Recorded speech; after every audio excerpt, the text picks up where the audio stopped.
And this final lesson in the unit is on something called the discriminant. So 20.4.4 is called the quadratic formula. This is just the second part of it, okay? And it's dealing with something called the discriminant. The discriminant is something that discriminates between different types of situations.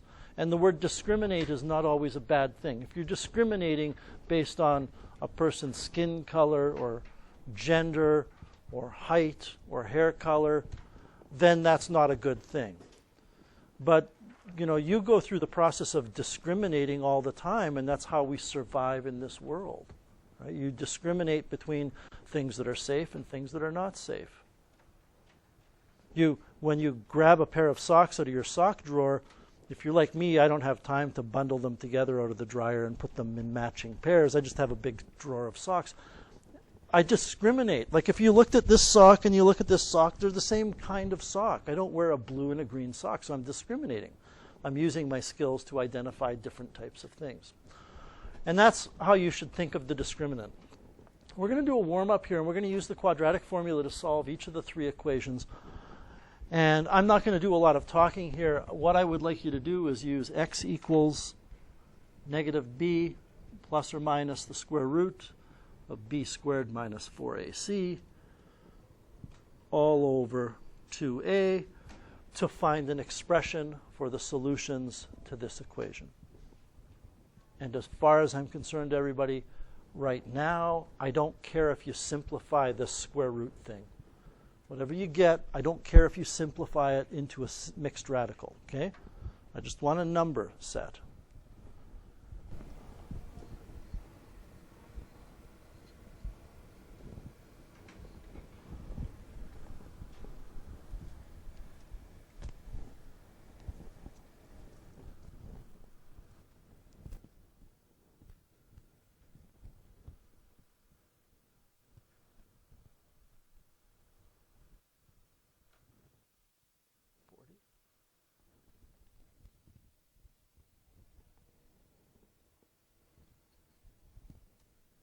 That's what I get. And I really hope that this is pretty simple, right? You're calculating b squared minus 4ac. You're putting it under the square root. You're taking negative b and you're putting 2a in as well. So that's what we get. Now, just a side note, this isn't important to this warm-up, but a side note, root 40, which I would always recommend simplifying a radical off on the side.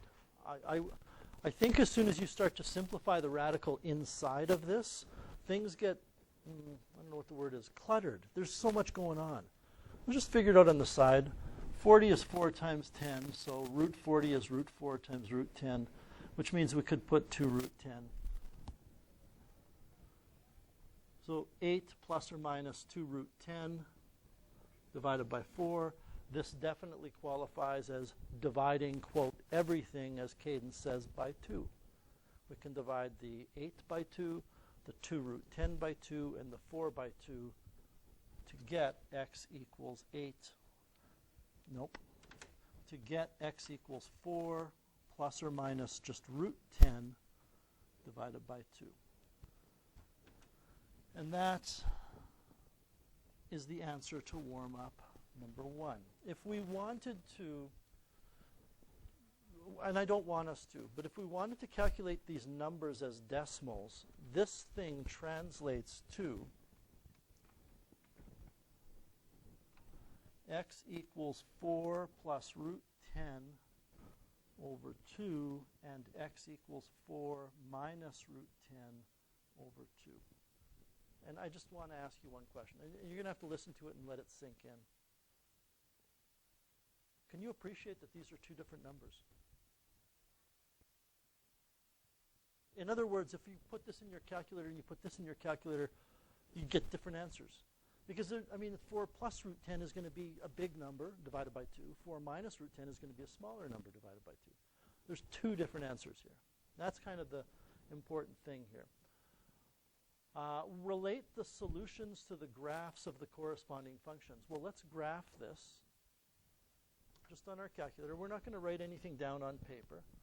I'm going to graph, well, we can't graph this, because there's no y, we're going to graph the corresponding function, which is y equals 2x squared minus 8x plus 3. And we're going to go zoom standard, which is zoom 6. And I don't want to do this. I don't want to spend class time doing this because we've done it before. Maybe I'll do it very quickly. I'm going to find one of these x-intercepts. I'm going to find the first x-intercept. The first x-intercept is 0.4188617. If I quit out of here and try to convert it to a fraction,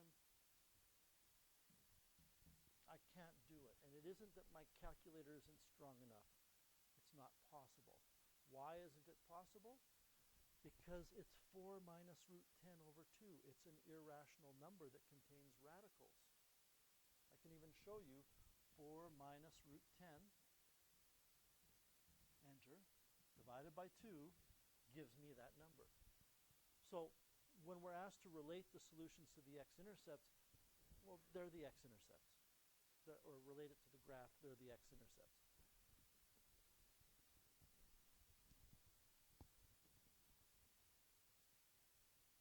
They are the x-intercepts of the corresponding function. And the bigger point in this lesson is that since there's two answers, there's two x-intercepts. All right, what about this one? Well, if we do this, we're going to get x equals negative b. We're going to have negative b. You're going to get plus or minus the square root of b squared minus 4ac. This is all going to be over 2a.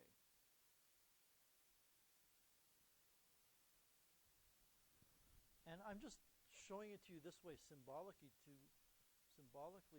highlight the idea that when you use the quadratic formula, you're just calculating three numbers and putting them in. So negative b is negative 30. b squared minus 4ac, I have to figure that out. And you're going to figure it out. Oh. 0. Okay.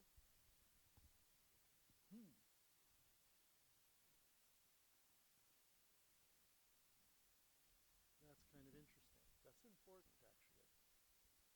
Over 2a, which would be 18. So to clean it up with all the symbolic language here, x equals negative 30 plus or minus root 0. Well, the square root of 0 is 0. I don't think we need the square root. And I hope you see we don't need 0 either. But I'm going to leave it there. All over 18. So what does this mean? It means that x equals negative 30 plus 0 over 18. And x equals negative 30 minus 0 all over 18. And a few minutes ago, I threw out this question about what's written on the bottom left of the screen here. Can you appreciate these two numbers are different? And they are. Because one, you're adding a number, so it's getting bigger, and then you're dividing by 2. The other, you're subtracting something, so it gets smaller before you divide by 2. If I ask the same question here, are these two numbers different? The answer is no, they're the same number. If I take negative 30 and add 0, I get negative 30. If I take negative 30 and subtract 0, I get negative 30. So both of these work out to negative 30, which you can see here, over 18, which, we can reduce that down. Divide everything by 3, I get 10 over 6. Divide by 2, I get 5 over 3. I think it's negative 5/3, but I think. Okay. So what we can do is we can relate this to the graph of the corresponding function by saying there must be only one x-intercept. 9x squared plus 30x plus 25.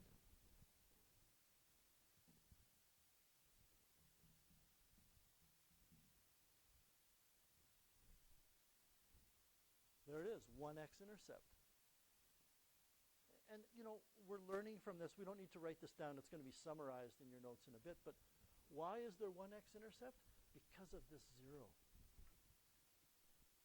Because the thing under the square root is 0, you're going to be going plus or minus nothing. So it doesn't change whether you go plus or minus. Whereas over here, the thing under the square root was a positive number, which means the square root of it will have some value that if you add to negative b, you get a different number than if you subtract it from negative b before dividing by 2a. All right, let's try the next one. So you're going to use the quadratic formula, x equals negative b plus or minus the square root of something, all divided by 2a, which is the other thing.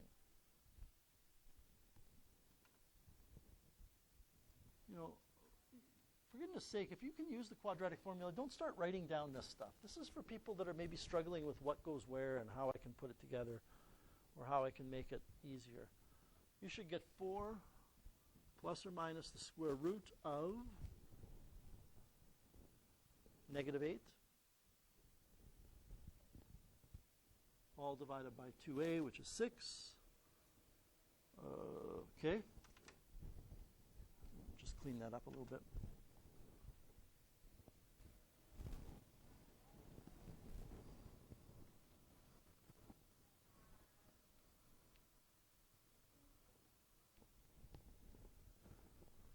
That's me doing this. What is the square root of negative 8? Well, at this level in high school math, we would say the square root of negative 8 does not exist. Okay, it doesn't have any meaning at this level. And I didn't spend a lot of time talking about these things, but what this means is there are no solutions. And I'm going to squeak a word in here and say there are no real solutions. And I really hate the language that we've developed around this type of math. It turns out that there is an entirely different number system that involves the square roots of negative numbers. Okay? And I don't know how much time I want to spend explaining this, but I think it's interesting if you can understand the process. You understand that math has developed over a very long period of time, and at some point in time, the idea of a square root wasn't even invented. When you talked about, or negative numbers, nobody knew about negative numbers.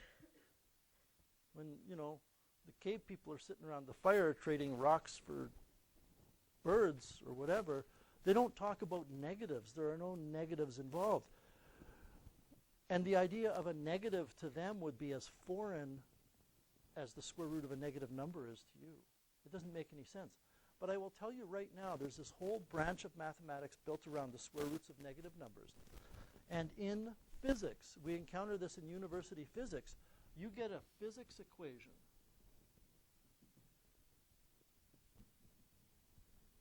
And the physics equation, after you apply it, has, blah, blah, minus yada, yada.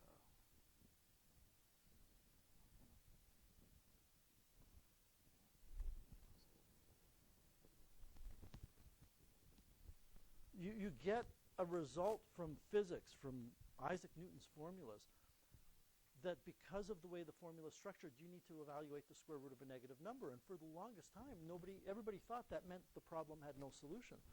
But if you apply the rules, which we don't at this level, to this, you get an answer that matches reality, that matches experimentation. So the square roots of negative numbers have a meaning, but they are called imaginary numbers. And I hate that we call them imaginary numbers. The square roots of negative numbers are imaginary. It's not that you're just kind of dreaming about these imaginary numbers. They exist and they're useful. It's just that that's what we call the real number set. So what you might see, and I hate that I have to say this, is there's no real solutions. You might see that there are two non-real solutions, or you might see that there are two imaginary solutions. But what does that mean? It means there's no x-intercepts. Go ahead and graph the corresponding function.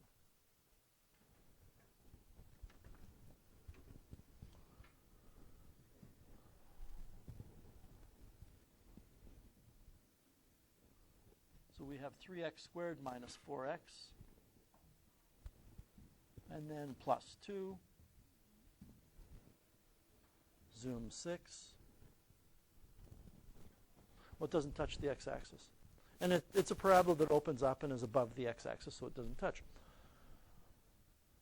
So there's no solutions here. Now, what is it about the quadratic formula that gives us two solutions in warm-up 1?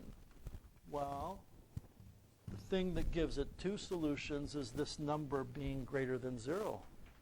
Because then we have plus or minus something to work with. What is it about warm-up 1, the middle one? Is that how it's structured? Yeah. Warm-up 1, the middle one. What is it about that one that gives us one solution? It's that.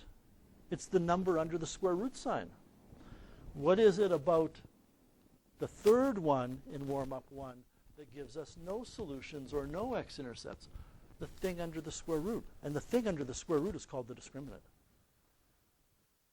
Okay. All right. What part of the quadratic formula determines whether an equation has 2, 1, or 0 solutions? This part. By the way, as a side road to this, it also determines if it's factorable. If it's a perfect square, it's factorable. Okay. 3, how many x-intercepts do each of the following graphs have? Let's see if we can answer that without resorting to graphing. Because if I looked at this equation to find the x-intercepts, which I could, and I should if I wanted them, then I would solve that equation. I could solve it by using the quadratic formula or by completing the square. But it's not asking me for the x-intercepts. It says how many. So calculate b squared minus 4ac. And the answer lies in that number. b squared minus 4ac will be negative 4 quantity squared minus 4 times 4 times 1. You get 0. I want to be clear here that this 4 is this 4. This negative 4 is this negative 4. And this other 4, that's because of the 4ac. But you get 0, don't you?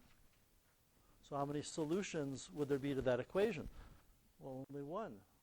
Because you would have plus or minus root 0. And if you add 0 to whatever negative, take away 0, it's not going to matter. That means there's one x-intercept. That's the answer to the question.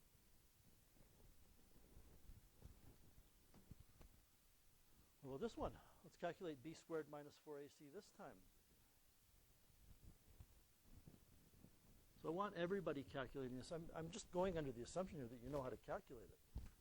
A is 4, B is negative 4, and C this time is negative 1. I want to say you're going to get 32. So you get 32.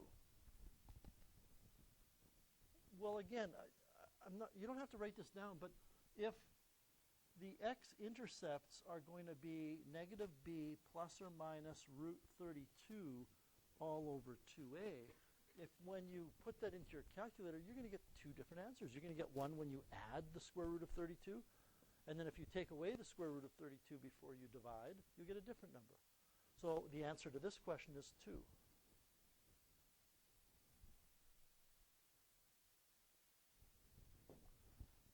This one, calculate the discriminant. Calculate b squared minus 4ac.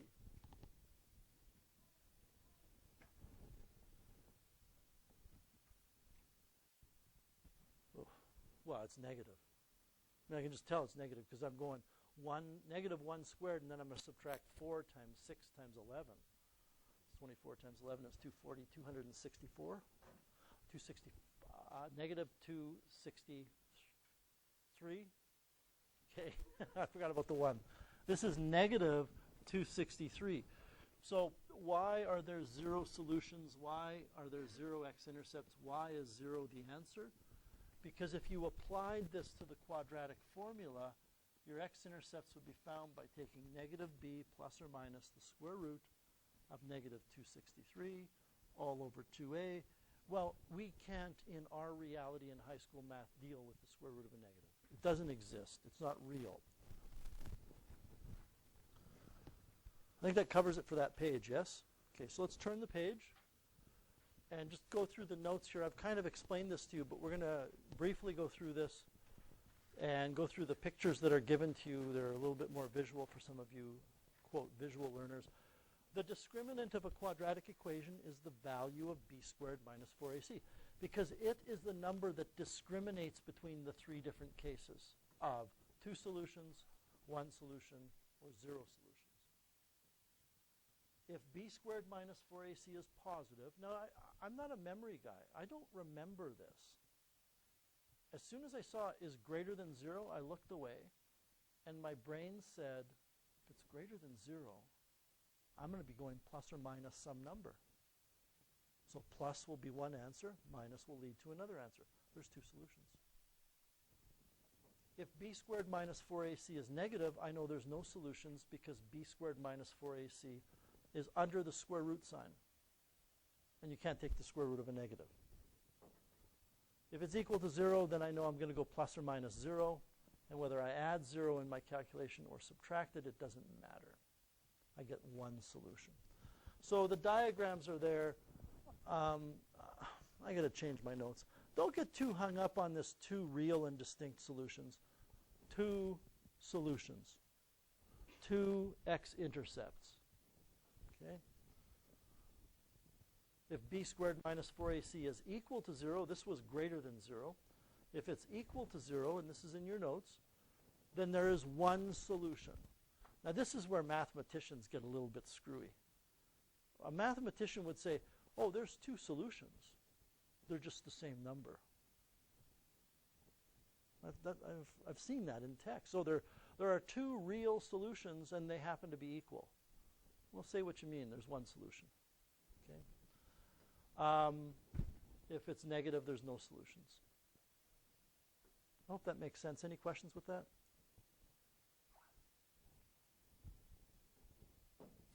All right, without solving, determine the nature of the roots. So what does the nature of the roots mean? Are there no solutions, 1 solution, or 0 solutions? And I would like everybody to calculate the discriminant, which I'm going to use capital D to indicate, for each of these. And then we can talk about the numbers of solutions or the nature of the roots.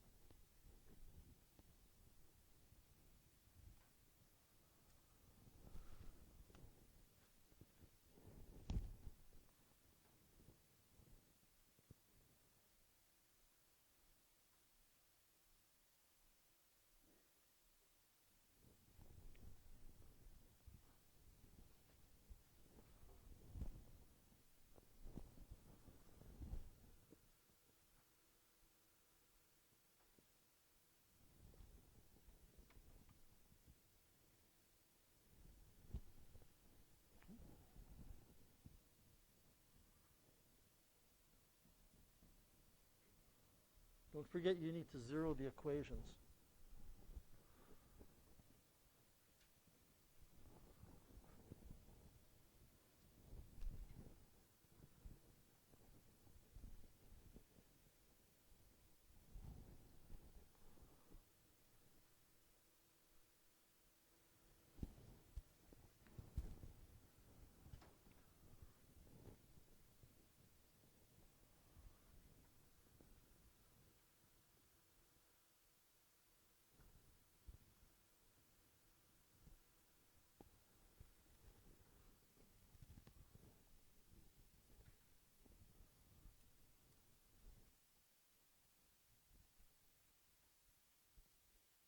Aiden, what'd you get for the discriminant in A?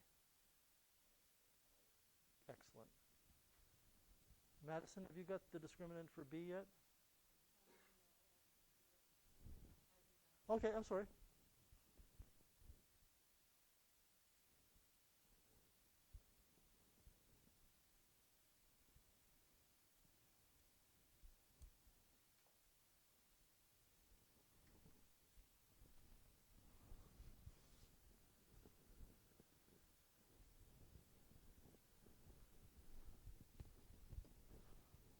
Riley, have you got the discriminant for B?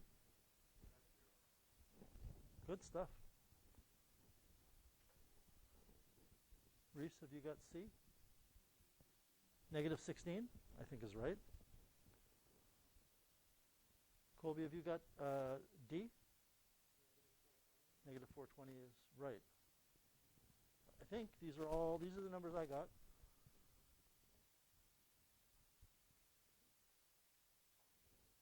So Aiden, you got A. Riley, you got B. Who got C? Reese? D? What kind of Jell-O, Riley? Orange? Whipped cream? Reese, what kind of Jell-O? You're good? You sure? Colby, what about you? Red? Whipped cream?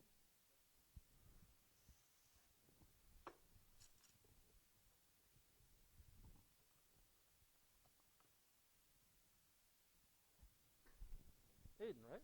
You got one? You don't want anything? Madison, do you want Aiden's Jell-O? Who wants Aiden's Jell-O? No, you already had some.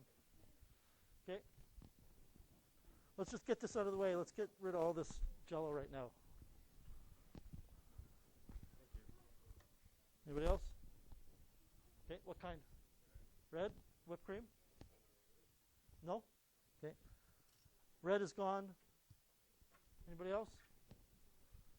Right, sorry, Luke. What color? Yellow. You want whipped cream? Okay.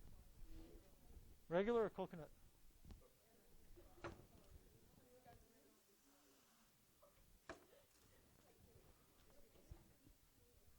Anyone else? Okay.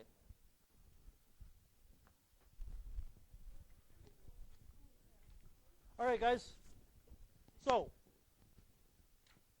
what does this tell us? It tells us that there are two solutions here. Not because it's a perfect square, but because the number is bigger than 1. The fact that it's a perfect square happens to mean that the thing is factorable. And I don't know, it's not important that you get this, but I think it might be for some people. The reason why, if the discriminant is a perfect square, it's factorable is because you will have in the quadratic formula plus or minus the square root of a perfect square, which will be just a number, which will mean your solutions will be fractions, which arise out of factoring. If d equals 0, there's one solution. If d is negative for either of these, no solutions. Okay? That's the first layer of this lesson. There's a deeper layer, though. And it's this kind of question. It takes your knowledge of what the discriminant tells you to a different level. If I have this quadratic equation, 16x squared plus k times x plus 81 equals 0, and k is some number, what number does k have to be if there's only one solution? So think about this for a second. Let me graph for you.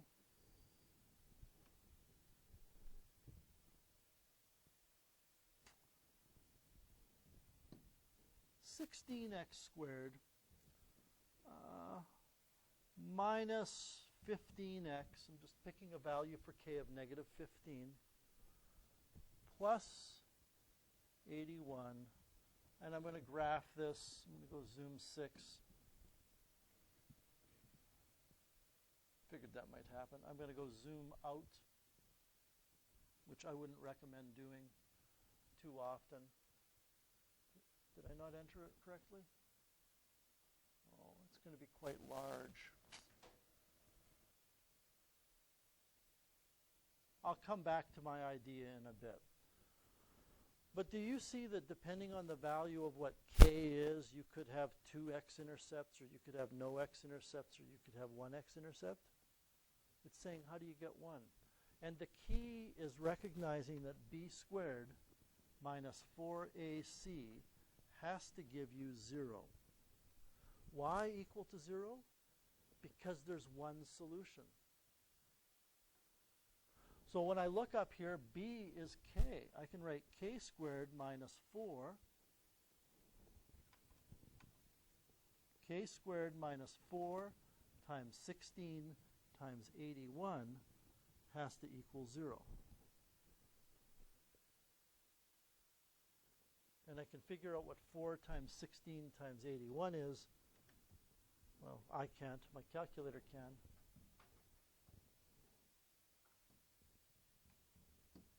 You get 5184. So now we have k squared minus 5184 equals 0. So I'm going to solve for k. K squared equals 5184. So k equals, this is kind of interesting. I find it interesting. In order for us to answer this question, which is about this quadratic equation, we have to solve this quadratic equation. This is a quadratic equation we're solving. It's got a squared in it. So I take the square root and I write k equals plus or minus the square root of 5184. And I want you to see if you can simplify the square root of 5184.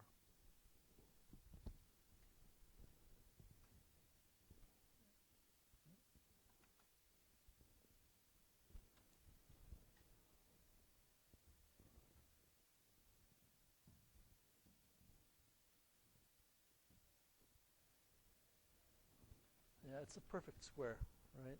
So you could, you could whittle it down. I'm sure there's a 9 in there, a 36, a 4, all kinds of things. But it's equal to 72. So that means k equals plus or minus 72.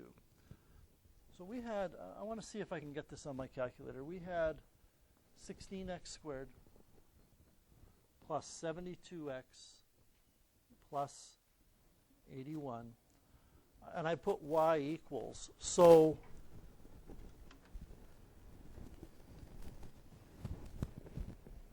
if I were to graph that, I'm going to try zoom standard again, and this might be a little bit difficult. Oh, there it is, just 1. And if I were to graph instead minus 72, just 1. Let's try another one. We have this quadratic equation. Is this the last example? 3a, b, c? Good. We have this quadratic equation. Kx squared minus 5x plus 5 is equal to 0. What if there's only one solution? What must k be equal to? This is the same as the one we just did. The discriminant, if there's only one solution to the equation, the discriminant has to equal 0. B squared minus 4ac has to equal 0. So b is negative 5 minus 4 times a, which is k, times c, which is 5, equals 0. This is even easier because it's not a quadratic equation we have to solve here. This is linear. It's 25 minus 20k equals 0. So I'm going to solve this by moving the k to the other side, while the 20k to the other side where it becomes positive, and divide both sides by 20 and get 25 over 20, which I'm pretty sure is 5/4. So if k is 5 over 4, this thing will have one solution.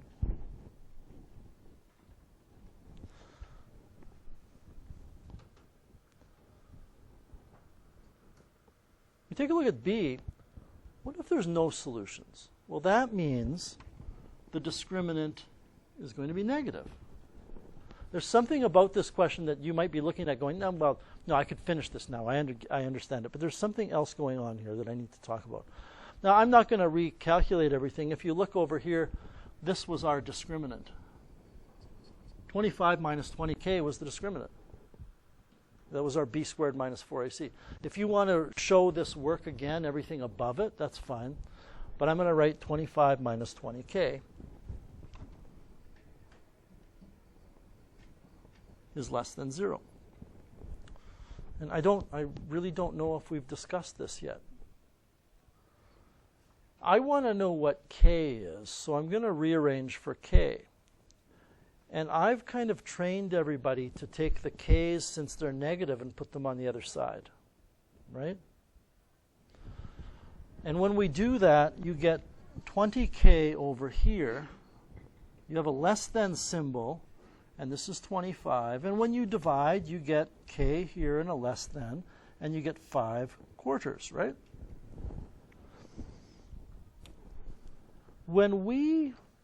This is sneaky, this is slippery.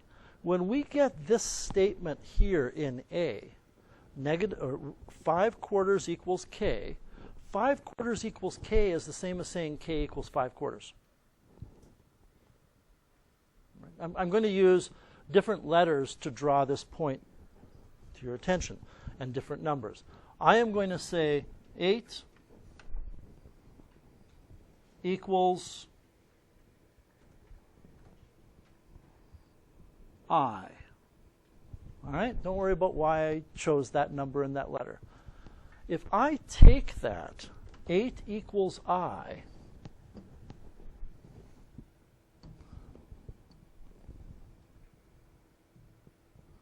and I flip it horizontally,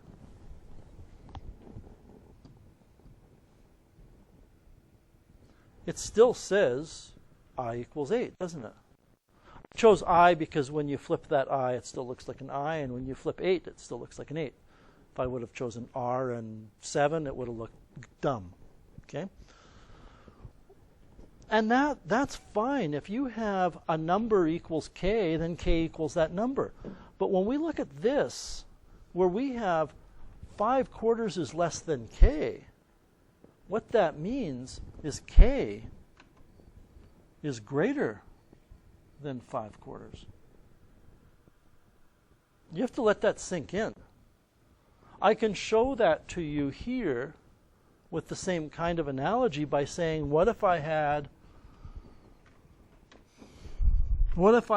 8 is less than I? Well, if I take that and I flip it, it doesn't say I is less than 8. It says I is greater than 8. And I don't think you guys have to flip it. How many of you are capable of reading this statement right here that I'm pointing at in this direction? You're just reading it backwards, but you have to interpret the less than symbol as greater than because you're reading it backward. So this is our answer to this question. Now, there's another option, and some of you might like this, and then we will wrap this up. The other option is to do this from this point.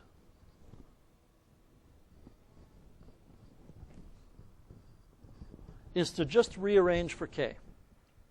So I moved the 25 over by subtracting, and now I have to divide both sides by -20. I don't like this because it relies on a rule you learn, I don't know, maybe grade 8 or 9 that nobody ever remembers. The rule is whenever you have an inequality, which is what these things are, that have less than or greater than symbols, and you multiply or divide by a negative, you have to flip the sign over. So as soon as I divide by -20, I shouldn't be writing equals anyway.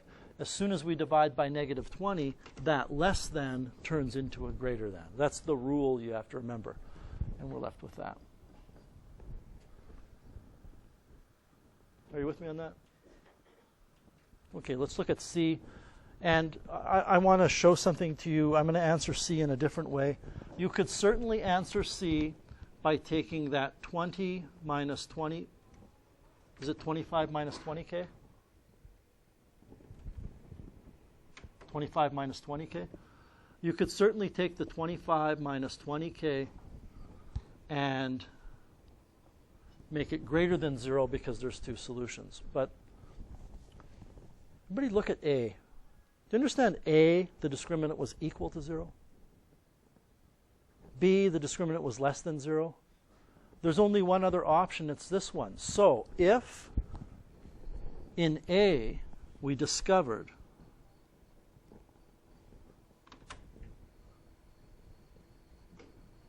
that this is the value of k to produce one solution, and in B we discovered, I'm going to take a peek, in B we discovered that k is greater than 5/4, which means the solution to B is this for for 0 solutions. Then doesn't it make sense that the value that k has to have to produce 2 solutions would need to be less than that number? I mean, k has to be equal to that number, it has to be greater than it, or it has to be less than it. When it's equal, we know there's one solution. When it's greater than that number, it turned out there were no solutions. So if you were to solve this, you would get k is less than 5/4. But we can figure that out with a process of elimination. And that's it for quadratic equations. That's it for this unit. Tomorrow and Friday we're going to be reviewing for our exam on Monday. 1, 2, and 5 on page 254 is the practice problem set.